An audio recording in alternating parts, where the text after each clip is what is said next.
Tambala na! At eto na sila, ang nag-iisang masugid na tagahanga ni Nicole Yala. Chris Chuper! Kasama ang nag-iisang die-hard fan ni Chris Chuper, Nicole Yala!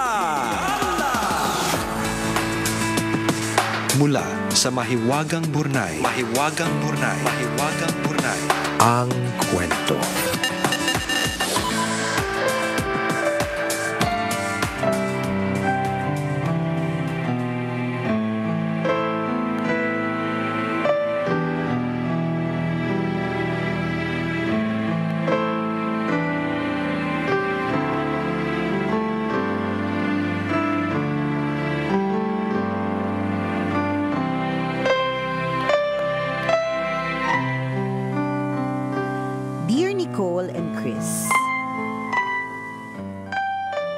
Itago nyo na lang ako sa pangalang Michael, tambalanista since 2019. Sumulat ako dahil gulong-gulo ang isip ko at hindi ko alam ang gagawin ko. Sana po pagkatapos kong marinig ang payo ninyo ay maliwanagan ang utak ko. Sure ka ba, Michael?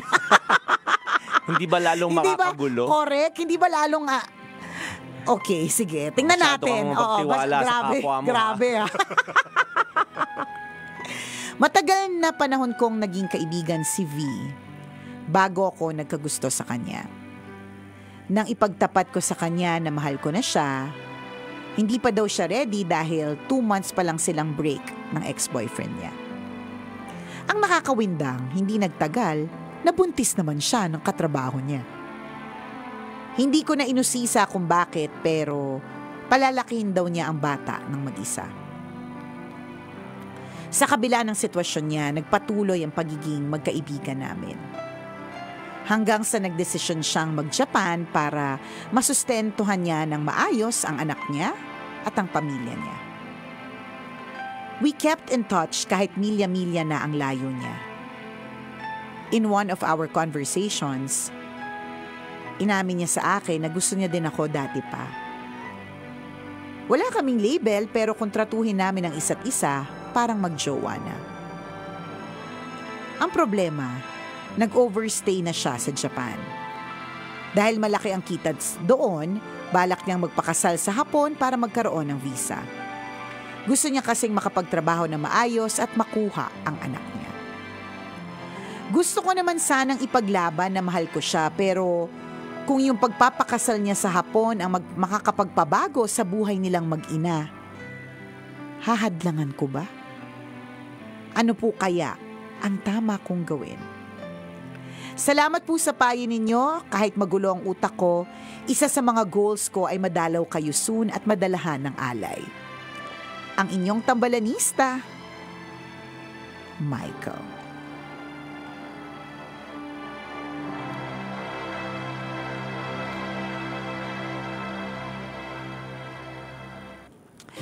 Hello, Michael. How are you? Okay. Para sa akin medyo malinaw.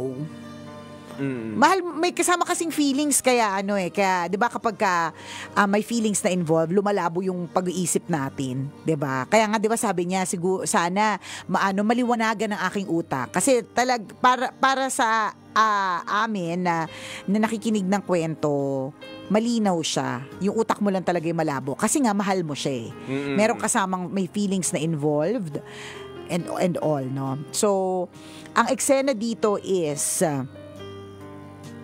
dapat mo pa bang i-pursue si ate mo, girl? Kung yung pagstay niya sa Japan magiging dahilan para maging mas maayos yung buhay niya. Para sa akin, hindi mo na siya dapat i-pursue. Kasi, kung malaki din ang weight mo sa buhay niya, kung malaki din kung malaki yung ambag mo sa buhay niya, malaki ang role mo sa buhay niya, 'di ba? Mag-iisip na lang siya ng ibang paraan para kumita din ng extra na hindi niya kailangan magpakasal sa Hapon. 'Di ba? But obviously, mas mabigat yung weight ng gusto niyang kumita at madala yung anak niya, maging maayos yung buhay nilang pamilya versus yung pagmamahal niya sa'yo. Kasi na-realize nitong si V na ang pagmamahal ay hindi nakakabusog. Totoo naman talaga din. 'Di ba? Hindi yan talaga, alam mo, kung halimbawa nag-umpisa kayo na nagmamahalan kayo sa isa, in love kayo sa isa't isa, 'di ba? Okay na okay 'yon, bongga. Pero kung halimbawa puro na lang kainlaban sa isa't isa at wala na pong kasama kagaanan ng finances, buhay, ganyan. Papangit din po kayo sa mata ng isa't isa. Manulosyang ay kagad kayo na maaga. Obviously, si ate nakadiscover ng magagandang mga produkto sa Japan na wala dito sa Pilipinas.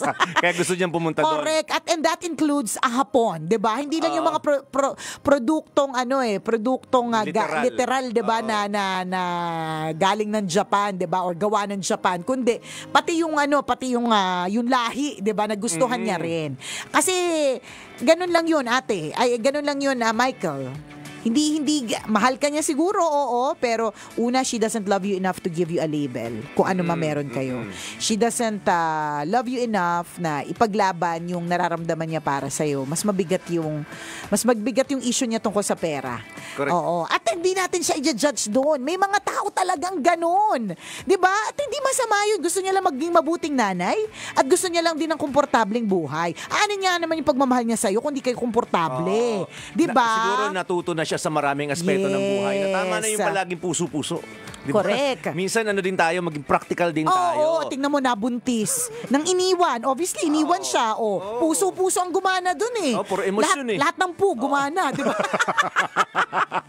Ganon, di ba? Diba, puro kilig-kilig. Correct. Kilig-kilig. O tingnan mo nangyari, di ba? Sa halip na magmahal or magstay in the Philippines or nakapag-isip na pumunta sa ibang lugar para kumita. Di ba? At yun eh. Hindi natin siya mabiblame kung gano'n ang kanyang mindset. Gano'n yung kanyang pinagdaanan. So, irerespeto natin yun. Totoo. Ako din yun yung nakita ko. Di ba malinaw siya? Ng better and greener opportunities. Pastures, yes. Doon sa kabilang ibayo, di ba? Kaya ipipursue niya yun. Tama. Kung siguro nakita niya yung value mo noon pa, di noon pa man, in-entertain niya yung thought na makipagrelasyon sa'yo. Kasi nagpaparamdam ka naman gusto mo naman di ba?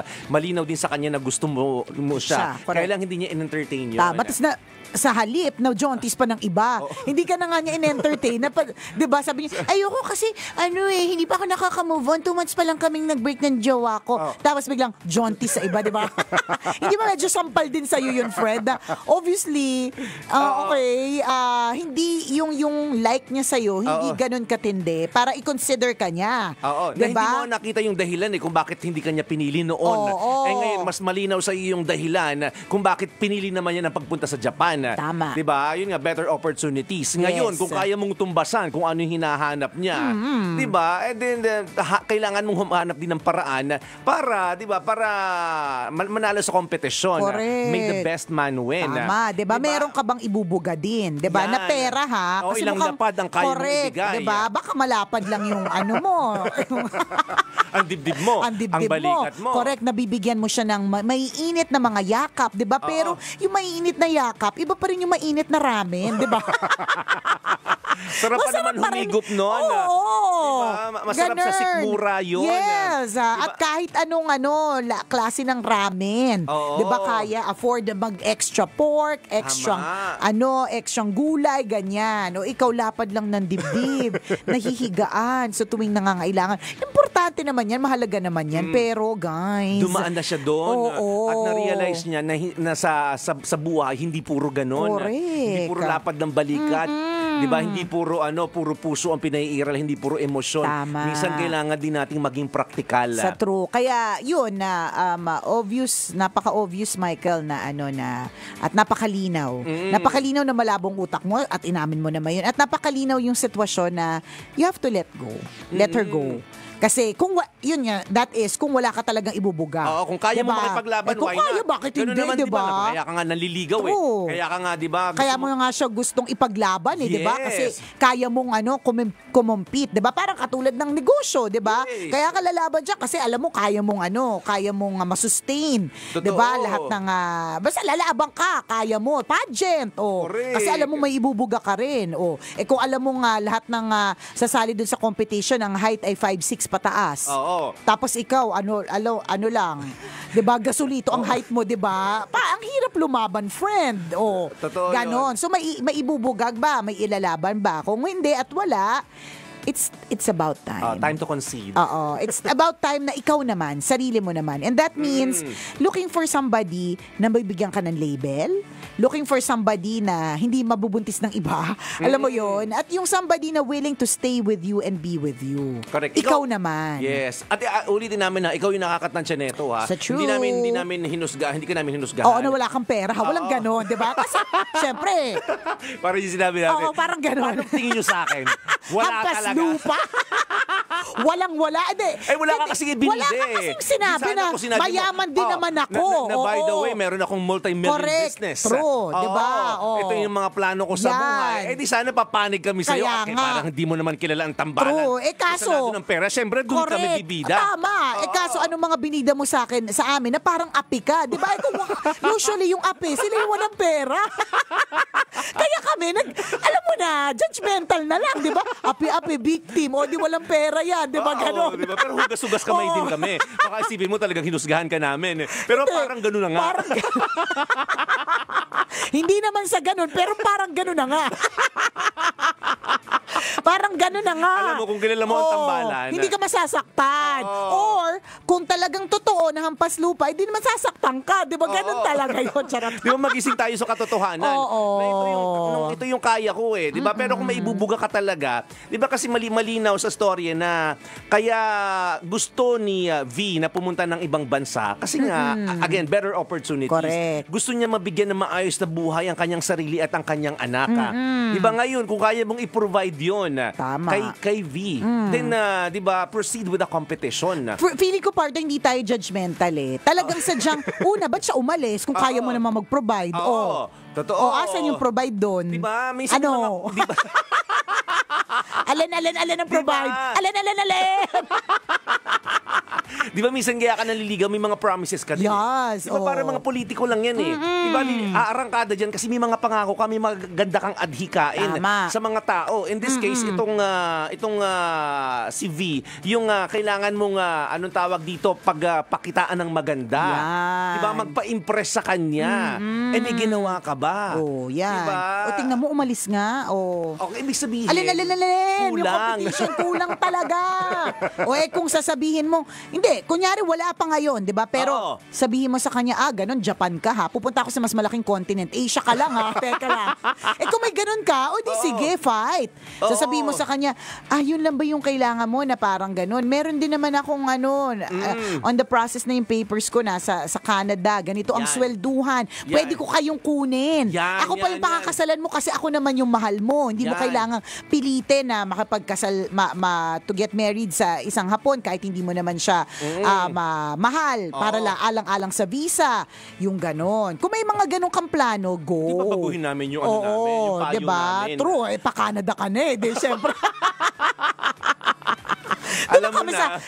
Doon na kami sa ayaw na namin yung, hindi. Kahit kami practical din kami mag-isip. Oo, di ba? Para kaming si V. Practical lang tayo, di ba? Tama na yung makikipagkaibigan at kumakampi kami dun sa mga mahal lang kami. Hindi. Kailangan din yung may pakinabang ganyan. Siguro Ganon. mga bata-bata kami, ganyan na. Papanig kami dun. Pag mahal mo dun, sige, paglaban tama. natin. Di ba, parang ganito, partner. Di ba nung bata ka, nagsistay ka dyan sa work na yan because you're passionate about it. Kahit ang liit ng sweldo. Dadating yung panahon na, teka lang, bakit puro pagmamahal na lang sa trabaho? Kailan naman ako kikita? Kailan naman ako uunlad? Kailan naman magiging komportable ang buhay ko? Ganon. Tama. So, ganon si V. Ganon si V. Natuto siya sa buhay. Correct. At ganon din kami. Di ba? Magsabi ka kasi kung pa-Canada ka din. Kung pa-Europe ka din. Ganyan. Di ba baliin namin yung sinabi Sa namin? true. Alam mo naman kami madaling kausap. Oo naman. Kung saan nandun ng pera, Dun doon kami kami. pumapanig. Hindi, charot lang. Di ba? Pero hindi, Oo. lay down your cards. Di ba? Magpa-impress ka kay V. Malay mo, mabago pa yung plano niya sa buhay. Tama. Di ba minsan, din yan parang negosyo siraan minsan yan. Totoo. Pumunta ka doon, delikado. Oo. Hindi kayo magkakaintindihan. Correct. Mahirap mag-aalang ni Honggo. Tama. Ano yung assurance mo na mahal ka rin ng hapon? Sa akin, mahal kita. Di ba? Hindi na question yun. Tama. Mas mabibigyan pa kita ng magandang future. At meron pa, etong sinasabi ko sa V. Yan. May mga bali-balita. Yan. Na ang mga hapon daw. Ay, naku. Nanira talaga. Negosyo. Di ba ganun yun? Kasi nagpapalakas Puro daw yan sila trabaho. Yan. Ako, gabi-gabi. Nako, Ikaw ang maligaya. aking trabaho. Liligaya ka gabi-gabi. Hindi kasi may ganun Meron akong isang kaibigan sa Japan na nakwento niya yun. Puro trabaho talaga. Puro daw trabaho. Kaya nga ang anak nila isa lang, ganyan. Kasi hindi katulad dito sa Pilipinas, marami, afford. Maraming pwede magbantay doon kasi trabaho. And in fact, 'di ba sabi nga daw nila, regular na yung mga tumatalon sa train. So sobrang nasistress sila sa work. At kaya daw, may mga hawak daw na ang mga Hapon ay again, sabihin ko lang po, kwento po to ng kaibigan ko. Maaring lasing siya nung mga time na to. Sabi-sabi lang. Chismis lang. Correct. Ang maaaring ang kwento ko ay hindi naman talaga legit na kwento. So, kaya daw yung mga Hapon, lagi daw may baon na nakaroll yung newspaper or magazine sa mga public na mga toilet.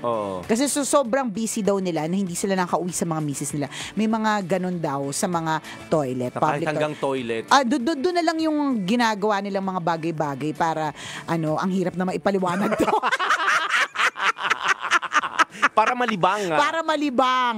Yung konting time that they're gonna go to a public restroom, yun lang yung time nila na whatever.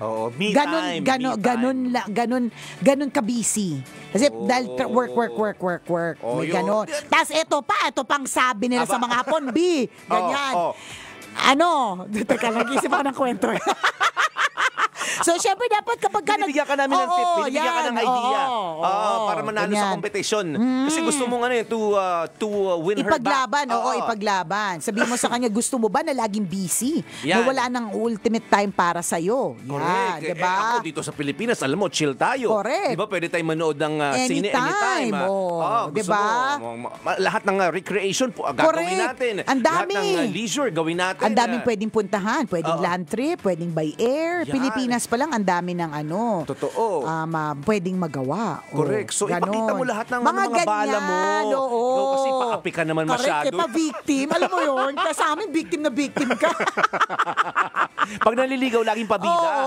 So, yun. Hindi kasi namin nakita na may mga kabida-bida kang mga traits. Kasi ang nakita namin yung victim ka, ikaw yung parang iiwanan na lang. Kahit sinong babae talaga. Parang ganun. Ang mahinang nila lang to. Ganun. Ganon. So pabida ka rin. Okay, Doki? Salamat, Michael, for sharing your story. Muli ako po si Nicole Yala. At ako naman si Cambio kong Chris Chuper. Have a feel good Tuesday. This portion was brought to you by ACS Manufacturing Corporation. Diba? Ganun. Pag ganun di ba, sa politics nga, di ba, hahain mo lahat ng bala mo para ma-impress yung mga tao. Tama.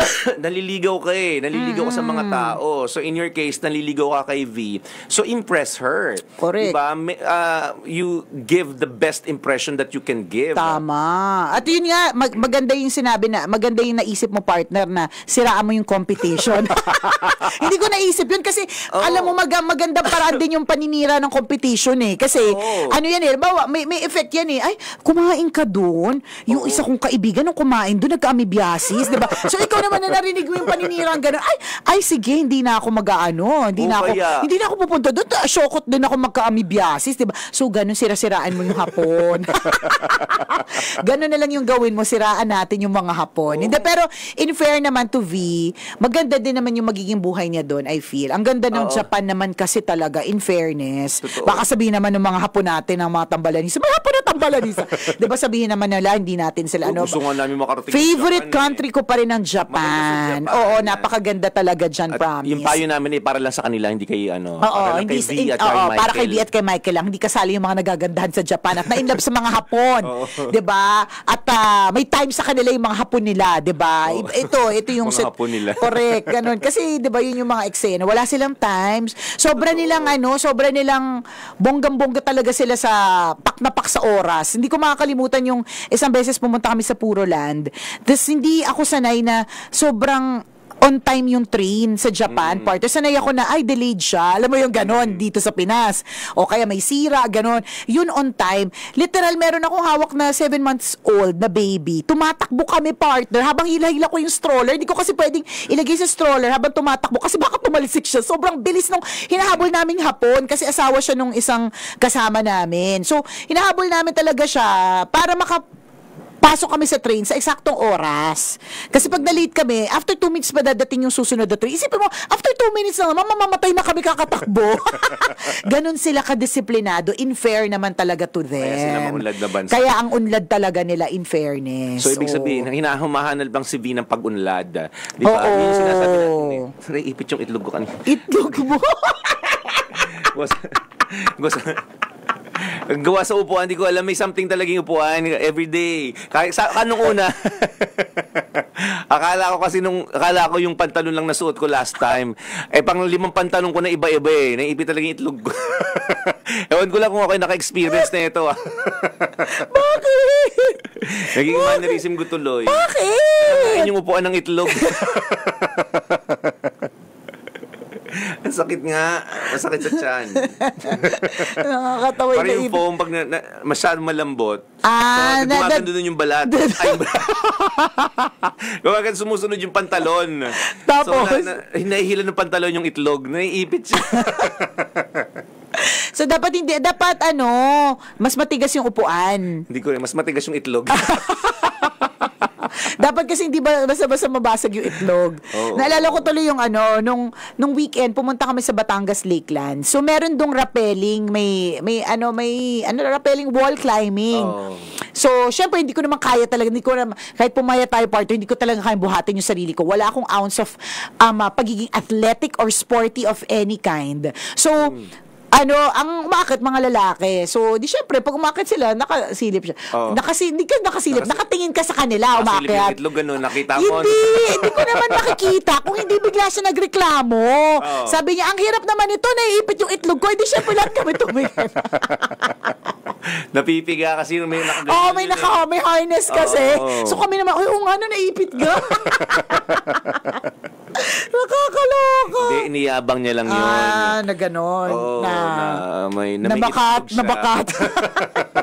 Kasi pwede mo magiging impressive. Kuya naman, makaipit ang itlog. Alam mo, laki. Niyayabang niya lang yun. Hindi, charot. Hindi, so going back. Malinaw kay V na nagkaroon siya ng plano sa buhay. Diba? Kasi gusto niya ng pag-asenso.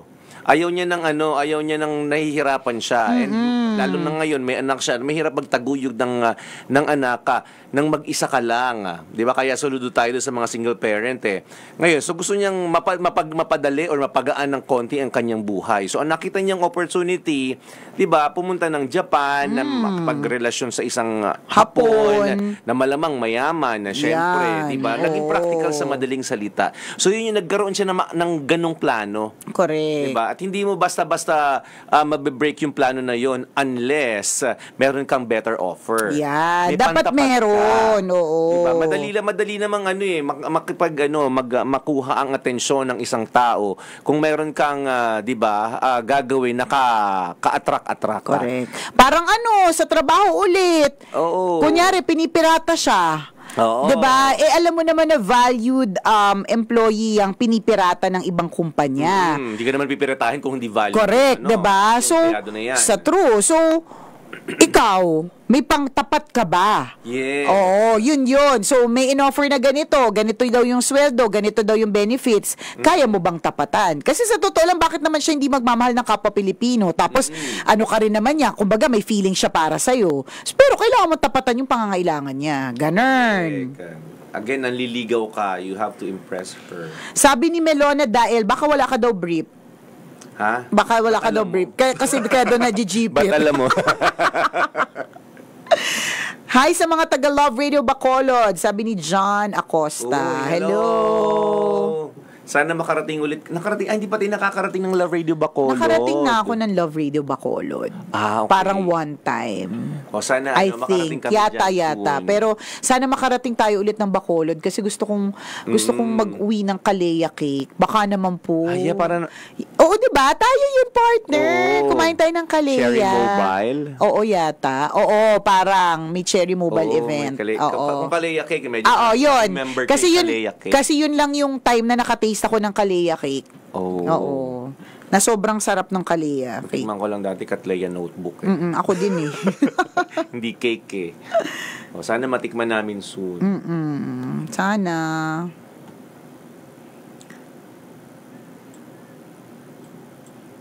Sabi ni Joyce Bangcoro, gumaganda po si Ate Nicole. Ang payat na ng braso niya. Oh, You know. di naman. Yung braso ko nga naiiwan eh. Kaya ever since hindi lang ako nagsisleeveless, yung braso ko talaga yung di ako confident sa kanya. Tawang-tawa po ako sa naipit na itlog, sabi ni Jean Gabriel. O naging araw-araw ganun ako, binababa ko yung pantalon ko sa naiipit. Araw-araw ipit. Baka mapisa. Mahirap na mapisat ang mga hindi dapat mapisat. Sobrang lambot nung upuan, na sumasama yung pantalon, tapos nahihila yung balat. Na-imagine nyo ba? na-imagine na namin lahat.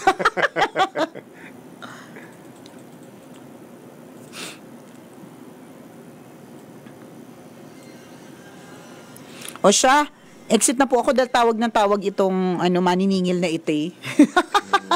See you tomorrow. Mga kabisyo, maraming salamat po sa pagtutok sa amin. Mamaya, share na namin yung pangalan ng winner sa ating Fanscan. Babush.